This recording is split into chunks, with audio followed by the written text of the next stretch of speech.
Bonjour, que la paix soit sur vous. Si vous aimez notre travail, n'hésitez pas à aimer cette vidéo et à vous abonner en cliquant sur la petite cloche pour recevoir nos notifications. Abbé Pagès, critique connu de l'islam, donne ici une conférence auprès des missionnaires du forum Jésus le Messie, une conférence sur le dialogue musulman-chrétien, conférence dans laquelle le père Pagès critique le relativisme religieux, qui accompagne très souvent les dialogues interreligieux. Sur ce point, nous sommes plutôt d'accord avec le père Pagès. Il faut en effet éviter toute chose pouvant mener au relativisme religieux, puisqu'il n'y a qu'une seule vérité. Dans ce cas, c'est soit l'islam, soit le christianisme. Cependant, par la suite, Abbé Pagès liste un certain nombre de ses critiques contre l'islam. Nous nous attarderons dans cette vidéo sur une objection en particulier, dans laquelle Abbé Pagès se trompe factuellement, objectivement. Écoutons-le. Une autre difficulté est la pratique de la taqiyya, qui est l'art de mentir au bénéfice de l'islam.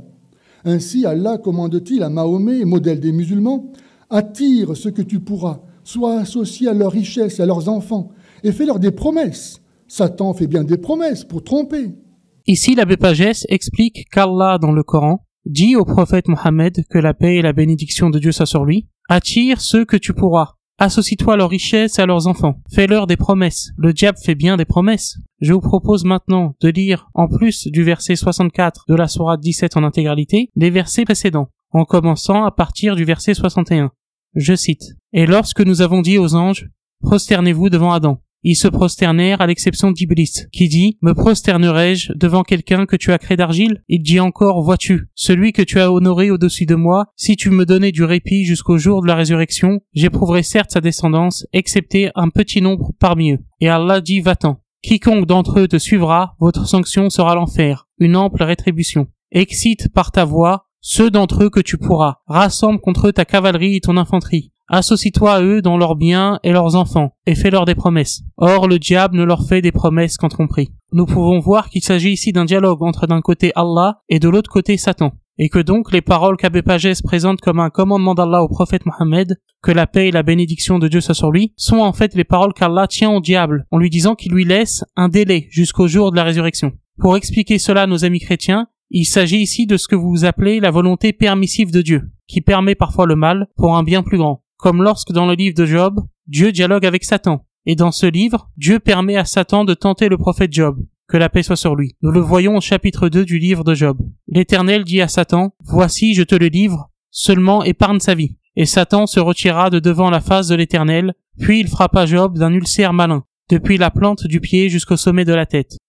De surcroît, quand Abbé Pagès cite un passage du verset 64 de la sourate 17, comme ordonnant au prophète de faire des promesses, car je cite, Satan aussi fait des promesses, ce n'est absolument pas ce que dit cette partie du verset. Cette partie du verset dit simplement, or le diable ne leur fait des promesses qu'en tromperie. C'est donc l'exact opposé de ce que sous-entend Abbé Pagès. C'est un peu comme si j'affirmais que Jésus dit aux chrétiens en Matthieu 23:15, parcourez le ciel et la terre pour faire un converti. Et lorsque ce sera fait, il sera 2 fois pire que vous. Alors que dans les faits, ce verset est un reproche de Jésus aux docteurs de la loi lorsqu'il leur dit « Malheur à vous, scribes et pharisiens hypocrites, parce que vous courez la mer et la terre pour faire un prosélyte, et quand il l'est devenu, vous en faites un fils de la géhenne 2 fois plus que vous. » C'est ici un exemple un peu absurde dans le but de faire comprendre à nos amis chrétiens comment nous percevons une telle erreur de la part de l'abbé Pagès, une erreur qui est très grave.